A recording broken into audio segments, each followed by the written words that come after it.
Hello everyone, আজকের ভিডিওতে আমরা দেখব যে দুইটা কনসেপ্ট।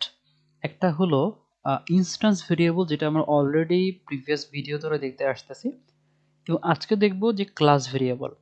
অর্থাৎ ক্লাস ভেরিয়েবল এবং আমাদের ইনস্ট্যান্স আর অবজেক্ট ভেরিয়েবলের মধ্যে ডিফারেন্সটা কোথায় সেটা আমরা দেখার চেষ্টা করব। তো সেটা করার জন্য আমরা একটা ফাইল খুলে সেখানে কাজ করব। তো আমি বলবো হচ্ছে ক্লাস আর হচ্ছে ইনস্ট্যান্স ভেরিয়েবল ওকে ডট পাই। তো এখানে আমরা সাপোজ একটা স্কুল ক্লাস বানাই, যাতে করে আমাদের এই এক্সাম্পলটা বুঝতে সুবিধা হয় আর কি। তো আমরা সাপোজ লিখলাম হচ্ছে ক্লাস, ওকে, এটার নাম দিলাম হচ্ছে স্কুল, এবং আমরা সেলফ দিয়ে আসলে একটা ইনস্ট্যান্স ভেরিয়েবলকে কাইন্ড অফ আলটিমেটলি ডিক্লেয়ার করি। তো ক্লাস ভেরিয়েবল লেখার জন্য আমরা ডিরেক্টলি নর্মাল ভেরিয়েবল যেভাবে ডিক্লেয়ার করি সেভাবে ডিক্লেয়ার করলে হবে আর কি। আমি বললাম স্কুল আন্ডারস্কোর নেম কষ্ট হচ্ছে সাপোজ হচ্ছে এবিসি, অথবা বললাম উস্তাদ হাই স্কুল। ওকে, ওকে ফাইন। এখন যেটা হবে, তো এইটা হচ্ছে কাইন্ড অফ আমাদের এইটাই হলো আমাদের ক্লাস ভেরিয়েবলটা। ওকে, এটা হলো আমাদের ক্লাস ভেরিয়েবল। ওকে, আচ্ছা। আর আমরা একটা কনস্ট্রাক্টর লিখি, আমরা একটা অবজেক্ট বানাবো ইনিট কনস্ট্রাক্টর। তো সেখানে আমরা পাস করতেছি যে সাপোজ সেলফ ডট, একটা স্কুলের আসলে কি থাকবে, অনেকগুলো স্টুডেন্ট থাকতে পারে, তাই না? তো আমরা সেই হিসাব করে বললাম সাপোজ আমাদের কিছু স্টুডেন্ট আমরা রাখতে পারি চাইলে। ওকে, ওকে। সো আমরা বললাম ধরলাম হচ্ছে এখানে সাপোজ একজন স্টুডেন্টের নাম রাখি, নেম জাস্ট। ওকে, তো আমরা বললাম স্টুডেন্ট আন্ডারস্কোর নেম, এটা হচ্ছে হবে নেম। ওকে, আচ্ছা।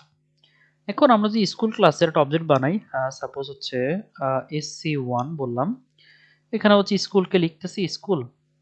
এইখানে আমি যদি সাপোজ কি দেই, সাপোজ হচ্ছে একটা নেম যদি দেই, সাপোজ রহিম যদি দেই, তাহলে যেটা হবে আমাদের এই SC1 যে অবজেক্টটা আছে, এই অবজেক্টটা কিন্তু আমাদের এই স্টুডেন্ট নেম এইটাকে অ্যাক্সেস করতে পারবে, সেই সাথে আমাদের এই ক্লাস ভেরিয়েবলকে অ্যাক্সেস করতে পারবে। তো এটাকে আমরা বলতেছি সেলফ ডট দিয়ে যখন কোনো একটা ভেরিয়েবল ডিক্লেয়ার করি, সেটাকে আমরা বলি হচ্ছে ইনস্ট্যান্স ভেরিয়েবল।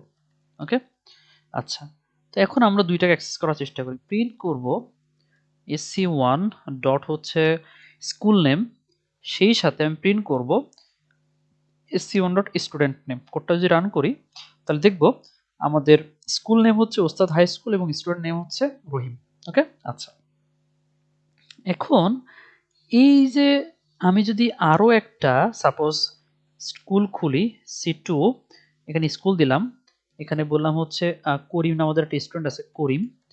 তো আমি যেটা কাজ করি, এই সেম কাজটাই যদি আমি করিমের জন্য প্রিন্ট করতে চাই, C2 প্রিন্ট করতেছি SC2 ডট স্কুল নেম কমা SC2 ডট হচ্ছে আমাদের স্টুডেন্ট নেম। ওকে, আচ্ছা। এখন যদি কোডটা রান করি, তাহলে আসলে কি দেখতে পাবো? দেখতে পাচ্ছি ওস্তাদ হাই স্কুল রহিম, ওস্তাদ হাই স্কুল করিম। এই এক্সাম্পলটা দেওয়ার উদ্দেশ্যটা হচ্ছে আমাদের ক্লাস ভেরিয়েবলটা অলওয়েজ প্রত্যেকটা অবজেক্টের জন্য সেম থাকবে, কমন থাকবে। আমাদের এই ক্লাস ভেরিয়েবলের মধ্যে যা লিখবো আমরা, সেইটা প্রত্যেকটা অবজেক্টের জন্য কমন থাকবে, সেম থাকবে আর কি। But instance or object variable যেটা, সেটা কিন্তু প্রত্যেকটা অবজেক্টের জন্য ইউনিক থাকবে, আলাদা আলাদা থাকবে।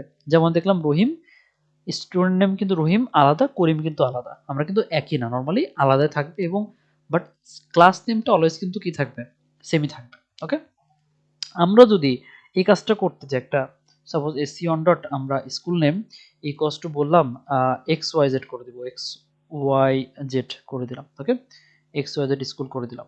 ওকে, আচ্ছা। এখন যদি কোডটা রান করি, দেখি আমরা কি পাই।